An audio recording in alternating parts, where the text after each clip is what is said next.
पल भर में वो चीज हमको मिल गई तो हम तो वही गान गाएंगे भाई। ये जन्म मरण का रोग सबसे बड़ा रोग है, जिसकी बीमारी जहाँ खत्म होगी वही बताएगा। बाबा जय गुरुदेव जी महाराज ने कहा था बच्चा मुक्ति और मोक्ष जीते में मिलता है, मरने के बाद नहीं। तो हमको चिंता हो गई कि जवानी से बुढ़ापा आ गया, अभी मुक्ति मोक्ष मिली नहीं, अब कब मिलेगी। हमको चिंता हुई, 5 साल मंथन करते रहे, तब जाकर के चीज हमको एक महाराज की वाणी हमको याद दिला रहे हैं कि गुरु महाराज ने कहा था बच्चा चतुर किसान बीज बोने से पहले खेत की अच्छी तैयारी करता है, तो हमें भी तैयारी कर लेने दो। तो बाबा जय गुरुदेव जी महाराज तैयारी अभी कर रहे थे। बाबा जय गुरुदेव जी महाराज ने कहा था कि बच्चा अभी तक ना सत्संग सुनाया नहीं गया, सत्संग सुनने के लायक बनाया जा रहा है, सत्संग तो आगे सुनने को मिलेगा। तो बाबा जय गुरुदेव जी महाराज ने विचार कीजिए, कहने वाले में सुनने वाला समझदार होना चाहिए। बाबा जय गुरुदेव जी महाराज ने अपने जीवन में सत्संग सुनाया ही नहीं। बाबा जय गुरुदेव जी महाराज की एक पत्रिका आती थी शाकाहारी सदाचारी साप्ताहिक पत्रिका, वो पत्रिका हमारे हाथ लगी, जिसमें 1980 में गुरु पूर्णिमा के अवसर पर गोरखपुर में गुरु महाराज ने कहा था कि कोई भी तुम गुरु मत बनना, गुरु बनने का काम मत करो। पहली बात गुरु बनने से मना कर दिया। आज कितने गुरु बन के बैठे आप लोग विचार कीजिए। फिर गुरु महाराज ने कहा कि अच्छा अभी तो तुम 5 नाम जय गुरुदेव नाम से पार हो रहे हो, आगे भविष्य में एक महात्मा आएंगे जिनको ऊपर से आवाज आएगी, उसको बताएंगे, फिर तुम उसी नाम से पार होगे, जय गुरुदेव नाम से नहीं। वो पत्रिका मेरे पास है, मैं झूठ किस लिए बोलूंगा।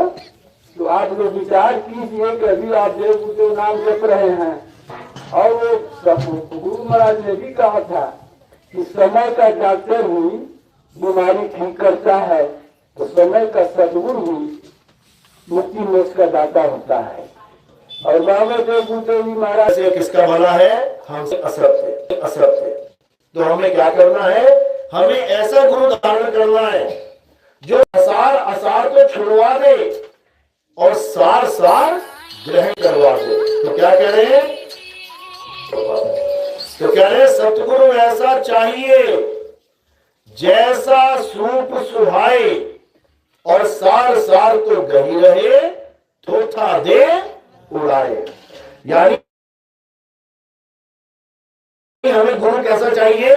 जो हमें दोनों प्रकार के तत्वों का ज्ञान करवा दे, एक असत्य और एक सत्य। जब दोनों का ज्ञान हो जाएगा तो क्या होगा?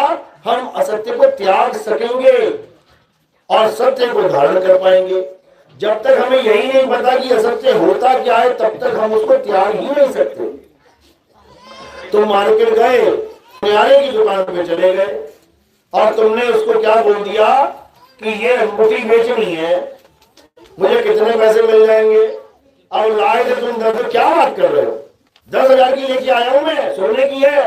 समझ लो 1 महीना तो समझ लो 1 महीना तुम खूब काम करो, खूब मेहनत करो और तुम्हें बदले में नकली नोट मिल जाए ना 500-500 के, और तुम्हें ना पता हो कि असली नकली में फर्क क्या है, तुम निकल तो लोगे बढ़िया करके, हाँ बढ़िया पैसा मिल गया।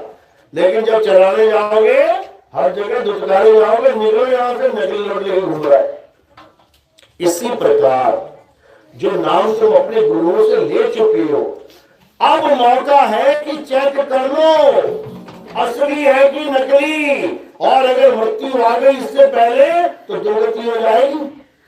कबीर साहब यही समझा रहे हैं बार बार। क्या कह रहे हैं? गुरु मेरे सब ही बड़े, अपनी अपनी ठौर, शब्द विवेकी पारखी, सो माथे का मोर। कहते गुरु मेरे सभी बड़े, निंदा हम किसी की भी नहीं करते।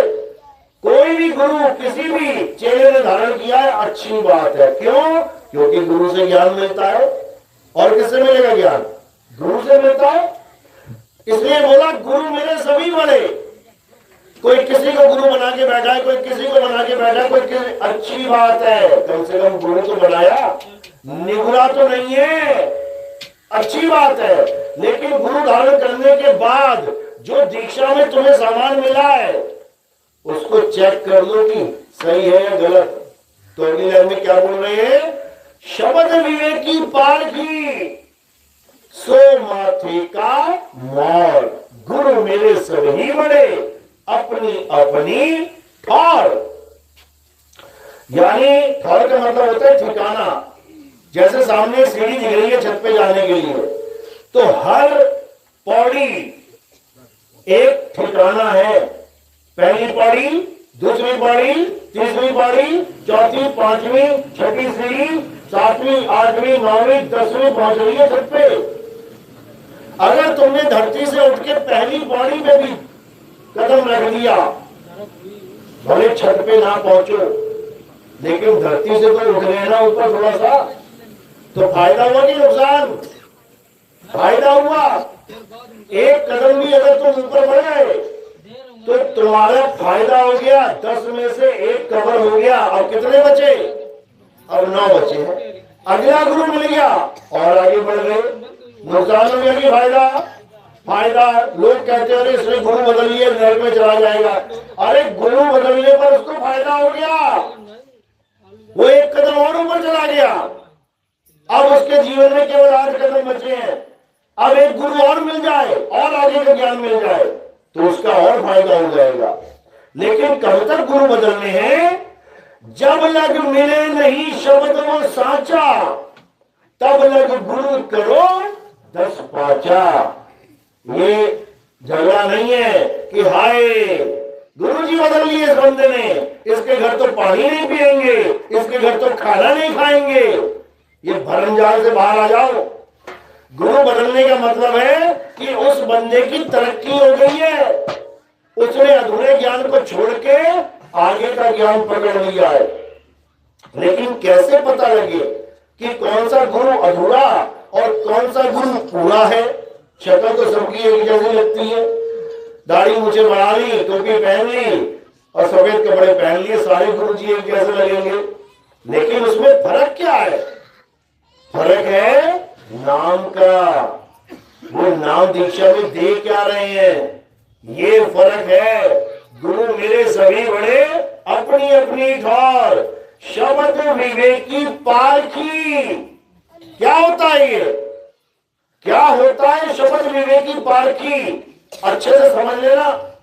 शब्द यानी जो गुरु दान में देता है, शब्द दान, नाम दान, कुछ भी कह लो, उस शब्द पे विवेक के द्वारा, विवेक यानी सत्य और असत्य का निर्णय करने की शक्ति, उसको विवेक कहते हैं।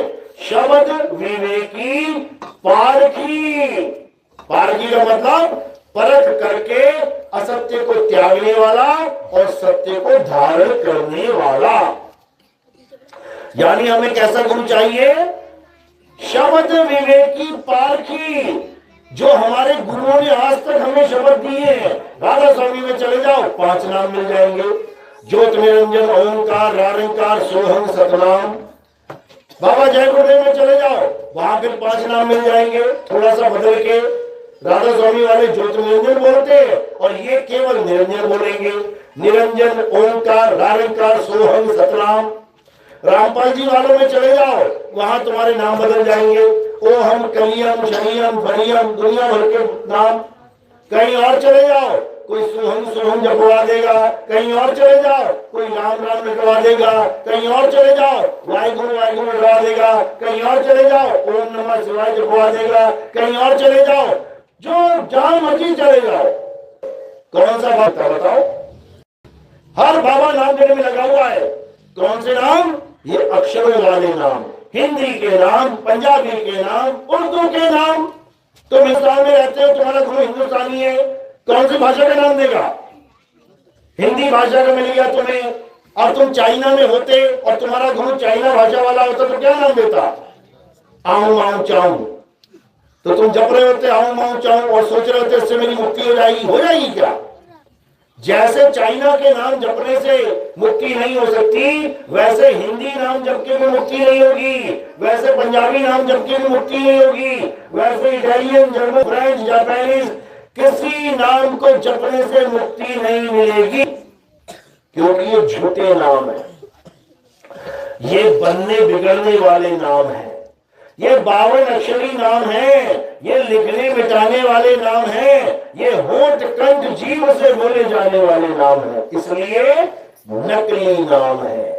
अब अगर तुम्हारे गुरु जी ने ये नकली नाम पकड़ाए हैं जपने वाले और तुम्हें कह दिया बेटा तुम पार हो जाओगे, याद रखना तुम्हारी बर्बादी हो जाएगी। कबीर साहब क्या समझा रहे हैं? मुझ को कहां ढूंढे बंदे, मैं तो तेरे पास में, ना मंदिर में ना मस्जिद में ना काबे कैलाश में, ना मैं जप में, किसमें नहीं? जप में, यानी जो तुम नाम जप रहे हो छोड़ दो इसको, ना मैं जप में ना मैं तप में, जो तुम तपस्या कर रहे हो। बाबा जी 1 साल से एक टांग पे खड़े हैं, बाबा जी बगुला बन जाएंगे अगले जन्म में। बगुला एक टांग पे खड़ा होता है शिकार करने के लिए, क्या फायदा उसका? बाबा जी पहाड़ पर 1 साल से टंगे हुए हैं, बाबा जी भालू बन जाएंगे, पहाड़ों पे घूमते फिरेंगे। ना मैं जप में ना मैं तप में ना एकांत निवास में, अरे खोजी होए तुरंत मिल जाऊं एक पल में, एक पल, कह रहे खोजी होए तुरंत मिल जाऊं एक पल की तलाश में, और कहे कबीर सुनो भाई साहब मैं तो हूं विश्वास में। बिल्कुल क्लियर, कोई शंका नाम की चीज ही नहीं छोड़ी साहिब ने, बिल्कुल क्लियर कर दिया कि ये नाम क्या है? 52 अक्षरी नाम है। कहां से पैदा होते हैं? इस मुंह से पैदा होते हैं। देखो, राम, अल्लाह, वाहिगुरु, गॉड, ज्योतिरंजन, ओंकार, निरंकार, कहां से पैदा हो रहे हैं? मुंह से, जीव से, कंठ से। इसलिए साहिब ने बोला 52 अक्षर जीव आधारा।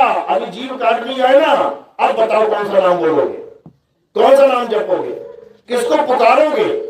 अभी तो कहते राम को पुकारो राम आ जाएंगे, अल्लाह को पुकार, जब तुम पुकार ही नहीं सकते किसी को, और बताओ कैसे आएंगे? यानी कि तुम्हारी जीव का गुलाम है वो परमात्मा। तुम्हारी जीव बोलेगी तो परमात्मा आएगा, जीव नहीं बोल पा रही है परमात्मा नहीं आएगा। ऐसा कैसे परमात्मा है भाई? यानी तुम्हारा बच्चा जुबान वाला है तो तुम उसकी सारी ख्वाहिश पूरी करोगे। अगर तुम्हारा बच्चा गूंगा पैदा हो गया तो क्या करोगे? खाना भी नहीं दोगे, क्या करोगे? पहले बोल तुझे खाना चाहिए तब दूंगा, बोल तुझे पानी चाहिए तब दूंगा। वो बोल ना पाए तो उसे कुछ ना मिलेगा क्या? इसी भ्रम को तोड़ना है। कबीर साहब समझा रहे हैं 52 अक्षर जीव आधारा, और आदि अक्षर जीभ से न्यारा, वाही को सत्य सिमरन कहिए। इसको नहीं, ये सत्य सिमरन नहीं है, ये असत्य सिमरन है, झूठा सिमरन है। इस जीव से निकलने वाले सारे नाम झूठे हैं, बनावटी नाम है। लेकिन जो परमात्मा का असली नाम है वो बनावटी नहीं है, वो सदा सदा अखंड नाम है। उसको कोई लिख नहीं सकता, उसको कोई मिटा नहीं सकता, उसको कोई बना नहीं सकता, उसको कोई बिगाड़ नहीं सकता। वो ऐसा नाम है। लेकिन वो नाम है क्या? उस नाम को कहें क्या? कबीर साहब समझा रहे हैं तुमसे कहूं मैं नाम विचारी, और ना वो ज्योत ना पुरुष ना नारी। यानी नाम क्या है? नाम परम तत्व को कहते हैं। वो परम तत्व जो सब में विराजमान है, वो परम तत्व जिसकी वजह से सारी काया हरी भरी है, ये जितनी हरी भरी काया है उस परम तत्व की वजह से है। जैसे परम तत्व काया को छोड़ देगा ये सूख के गिर जाएगी, ये निढाल होके गिर जाएगी, इसमें बदबू आ जाएगी, सड़ जाएगी ये काया। 120 साल तुम जीवित रहोगे ना, तुम्हारी काया सड़ेगी नहीं। वो बात अलग है कि बीमारी लग गई, कीड़ा पड़ गया, अलग बात है। लेकिन मुर्दे को जैसे मुर्दा सड़ता है, बांस मारता है, गंदी ऐसी बात नहीं है कि तुम्हारे अंदर से, जब तक ये परम तत्व तुम्हारी काया से जुड़ा हुआ है। और जैसे ये छोड़ देगा, एक ही तुमने बात मारने लग जाओगे मुर्दे वाली, समझो। तो वो परम तत्व क्या है? उसे आत्मा कहते हैं। गीता में भी समझाया, लेकिन कोई समझ ही नहीं पाया। क्या कह रहे गीता में? हे अर्जुन, इस दुनिया में दो प्रकार के तत्व हैं, एक असत्य और एक सत्य। असत्य क्या है? जो बनता और बिगड़ जाता है, जो पैदा होता है और नाश हो जाता है, जो सदा बदलता रहता है, जो कभी एक रस नहीं रह पाता, वो असत्य है। यानी सारा संसार जो भी तुम्हें दिख रहा है, कुत्ता बिल्ली हाथी घोड़ा मकान दुकान मैं तुम, जो भी माँ बाप भाई बहन देवी देवता पितर भैया भवानी, जो भी मंदिर मस्जिद गुरुद्वारा चर्च, जो भी कुछ भी जो तुम्हें दिख रहा है असत्य है, बदल जाएगा, सदा एक सा नहीं रहता। तो जो बदल जाएगा वो असत्य है, जो बनता और बिगड़ता है वो असत्य है, और जो जन्म लेता मर जाता है असत्य है। लेकिन सत्य क्या है अर्जुन? ये आत्मा ही सत्य है। इस आत्मा का ना तो कभी जन्म होता है और ना ही कभी मृत्यु होती है। इस आत्मा को ना तो अग्नि जला सकती है, ना वायु सुखा सकती है, ना इस आत्मा को जल भिगो सकता है। इसका कोई कुछ नहीं बिगाड़ सकता। इसी आत्मा को जान लेना मनुष्य जन्म का परम उद्देश्य है। लेकिन अपना उद्देश्य ना जानने के कारण ये मंदिरों में धक्के खा रहा है, ये मस्जिदों में धक्के खा रहा है, ये गुरुद्वारों में धक्के खा रहा है, चर्च में धक्के खा रहा है, ये पहाड़ों में धक्के खा रहा है, ये नदियों में धक्के खा रहा है। नदी स्नान के लिए जाते हैं, कुंभ में गए थे कुंभ में क्या करने गए थे? क्यों जाते हैं कुंभ में? नहाने। वो तो कभी भी चले जाओ, क्या करने जाते हैं? कहते हैं पाप काटने जाते हैं। पाप काटने का मतलब है कि वहां से तुम शुद्ध होके आओगे। हजारों लोग गए वहां पे, लाखों लोग। उसके बाद क्या हुआ? कहते सारे देवी देवता वहां उपस्थित थे। उसके बाद भी कांड हो गया, हजारों लोग मारे गए। पाप काटने गए थे कि पाप भोगने गए थे? अरे पाप कटते तो जीवित आते घर तक, लाशें बन के आ रहे हैं। इससे अच्छा तो घर में बैठे रहते, वही हर गंगे कर देते। आजकल तो ये भी ट्रेंड चला हुआ है कि 40 कोस से अगर कोई कहे हर गंगे तो वो नरक नहीं जा सकता, उसके पाप कट जाएंगे। तो क्यों मूर्ख बना रहे हो तुम लोग? नदियों में घुसा के लोग मर जा रहे हैं। वहां पे कितने लोग बह जाते हैं गंगा नदी में, कभी जाके पता करो। कितनी माएं डूब गई, कितने बच्चे डूब गए। फिर कहते हो मानो तो गंगा जल है, ना मानो तो बहता पानी। हमने तो माना था कि ये माता है। हिंदू जा रहा है नहाने, माता ही मान के जा रहा है, लेकिन फिर भी डूब के मर जा रहा है। माता नहीं मानने की मैं उसका बच्चा हूं, वरना बचा ले। क्यों नहीं बचा रही है? माता कभी किसी को नहीं बचाती, याद रखना। नदी किसी को नहीं बचाती। नदी से कौन बच सकता है? जिसको तैरना आता है। हिंदू जाए माता समझ के छलांग मार दे, तैरना ना आता हो मारा जाएगा। मुसलमान जाए, माता नहीं मानता, तैरना आता है, गंगा में छलांग मार देगा, तैर के निकल आएगा। माता ने हिंदू को डुबा दिया और मुसलमान तैर के निकल आया। तो बताओ किसकी माता है? हिंदू की कि मुस्लिम की? किसी की माता नहीं है। जिसको कला आती है उसकी माता है, उसकी माता है। तैरना आता है तो माता है, तैरना आता है तो माता नहीं है। सिंपल सी बात है। नहीं तो छलांग मार के देख लो। जिस पंडित जी को तैरना नहीं आता उसको बोलो तेरी माता है, मार छलांग, दौड़ जाएगा, वहां से भाग जाएगा, लेकिन छलांग नहीं मारेगा। क्यों? तैरना ही नहीं आता। इसी प्रकार मृत्यु भी एक मां है जो सबको लेने आएगी। अब वहां पर भी यही फार्मूला है। अगर तुम्हें मरना आता है, अगर तुम्हारे पास मरने की जुगती है, तब तो तुम आनंद में जाओगे। और अगर तुम्हें मरना नहीं आता, तुम्हें नहीं पता कि शरीर को कैसे छोड़ा जाता है, तो तुम्हारी हालत खराब कर देगी। याद रखना। इसलिए कबीर साहब ने बोला, मरता मरता जग मुआ, मरना जाने ना कोई, और ऐसी मरनी जो मरे बहुत ना मरना होए। समझ लो, यानी हम क्या सिखाते हैं? हम मरना सिखाते हैं। 24 घंटे में कभी भी मौत आ सकती है, डरना नहीं है, मरना है। पानी से डरोगे तो तैरना कब सीखोगे? आओ पानी में तैरना सीखो। गुरु तैरना ही सिखाता है, और एक बार तैरना आ गया उसके बाद गुरु की भी जरूरत नहीं है।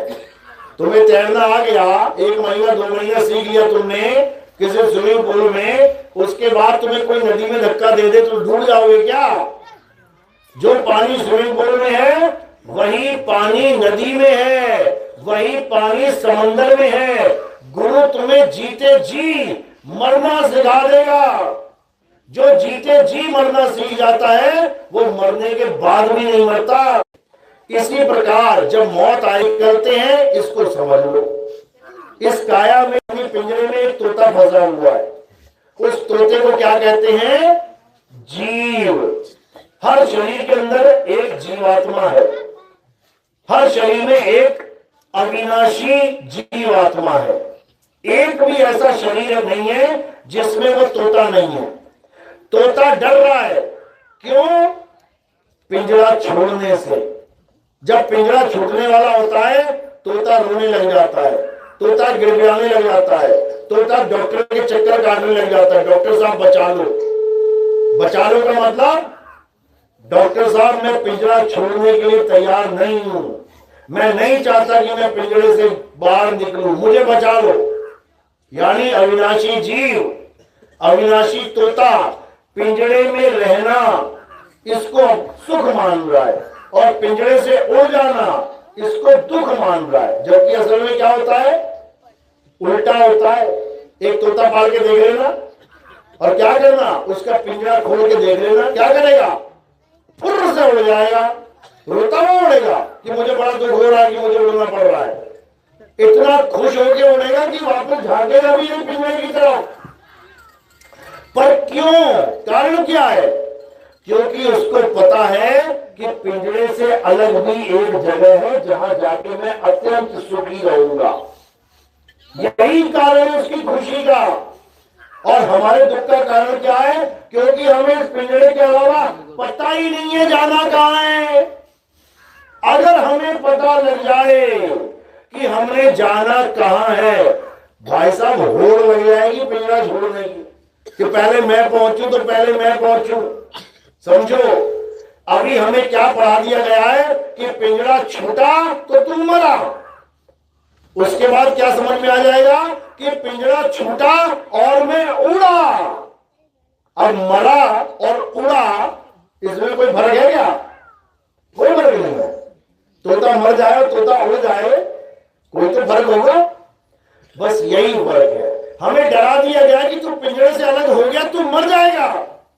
जबकि हमें यह समझना चाहिए कि पिंजरे में रह के मैं मर रहा हूं, पिंजरे में रह के मैं दुखी हूं, देह धर के मैं दुखी हूं, और देह छोड़ के तो मैं सुखी हो जाऊंगा। बस मुझे पता लगे जाना कहां है। तो साहब क्या समझा रहे हैं? कह रहे देह धरे का दंड है। ये किसी की आंख फूटी हुई है, ये किसी को किडनी का रोग लग गया, किसी के फेफड़े सड़ गए, किसी को कोई अंधा बना घूम रहा है, कोई बहरा बना घूम रहा है, किसी की टांग कट गई, किसी का हाथ कट गया। क्यों? कारण क्या है? देह धरे का दंड है। देह धारण कर ली है, अब कटो फटो मरो, और देह धारण ना करो तो कोई गम नहीं। तो कह रहे देह धरे का दंड है, सब काहू को होए, और ज्ञानी भोगे ज्ञान से, अज्ञानी भोगे रोए। अब देह धारण तो कर ही ली है, अब क्या करना है? अब इसको भोगो। हाथ कट गया तो कट गया, पैर कट गया तो कट गया, किसको बोलोगे? कहां अर्जी लगाओगे? कौन से भगवान के पास कि ये तूने मेरे साथ क्या कर दिया?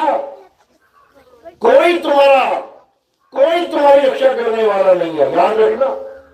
कई लोग तो मैं पूछता हूं, तुम मंदिर जाते हो? हाँ। किसकी पूजा करते हो? कृष्ण जी की। क्या मांगते हो? अरे मांगना क्या है? मेरा घर बार सुखी रहे, बच्चे सुखी रहे, सारे कष्ट टल जाए। अच्छा, अर्जुन के साथ उसी युद्ध भूमि में खड़े हुए थे, अर्जुन मर गया, अर्जुन का लड़का मर गया, क्या नाम था उसका? अभिमन्यु जो परम भगत था, कृष्ण जी का परम मित्र था, उसका बच्चा तो बच नहीं पाया, तेरा बच्चा बच जाएगा, है? तो मामा लगता है वहां का। तो कृष्ण जी जब अभिमन्यु को नहीं बचा पाए तो तुम्हारे बच्चों को कैसे बचाएंगे बताओ जरा। गुजरात में प्लेन क्रैश हुआ था, प्लेन क्रैश हो गया ना एयर इंडिया का, उसमें कौन लोग बैठे थे? गुजरात से कौन चढ़ता है ज्यादा? गुजराती। पंजाब से कौन चढ़ेंगे? पंजाबी। गुजराती भगत सबसे ज्यादा किसकी है पता है? कृष्ण जी के भगत है सबसे ज्यादा। ऐसा कोई परिवार खुश रहे, खुशहाली आए, दुख दूर हो जाए, क्या कोई कमी होगी क्या? फिर भी क्या मिला? प्लेन क्रैश, कोयला बन गए बच्चे जो वहां पे जहाज में बैठे थे, कोयला। देखो जरा उनकी वीडियोस, शक्ल भी पहचान में नहीं आई कि ये मेरा बेटा है कि किसका बेटा है। ये कैसे हुआ? पूजा पाठ करके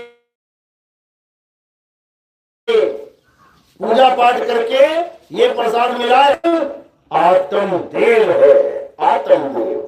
गुरु ग्रंथ साहब में साफ नाम जप लो, ऐसा कर लो, वैसा कर लो, संगत की सेवा कर लो, हो गई आत्मा की पूजा। ऐसे नहीं होती आत्मा की पूजा। आत्मा की पूजा कोई तत्वदर्शी संत ही बता सकता है। गीता अध्याय 4 24वां श्लोक, हे अर्जुन, अगर तुम आत्म तत्व को जानना चाहते हो, अगर तुम आत्मा की पूजा करना चाहते हो, तो तुम ऐसे तत्वदर्शी संत की शरण में जाओ जिसने अपनी आत्मा को जान लिया है, जिसको अपनी आत्मा का ज्ञान है। जो अपने आत्मा के स्वरूप को जानता है वही तुम्हें तुम्हारे स्वरूप का ज्ञान करा सकता है। अन्यथा ये गुरुआ लोग केवल नाम ही जपा के बर्बाद कर देंगे तुम्हारा जीवन। जब तुम्हें प्यास लगती है, क्या तुम पानी का नाम जपते हो? पानी पानी पानी पानी। जब तुम्हें भूख लगती है, क्या तुम भोजन भोजन जपते हो? भोजन भोजन भोजन, कभी नहीं। और अगर कोई कहता है पानी पानी जपने से तुम्हारी प्यास मिट जाएगी, कब? अंत समय में, मरने के बाद। महामूर्ख है वो आदमी, याद रखना। कोई कहे भोजन भोजन से तुम्हारी भूख मिट जाएगी, कब?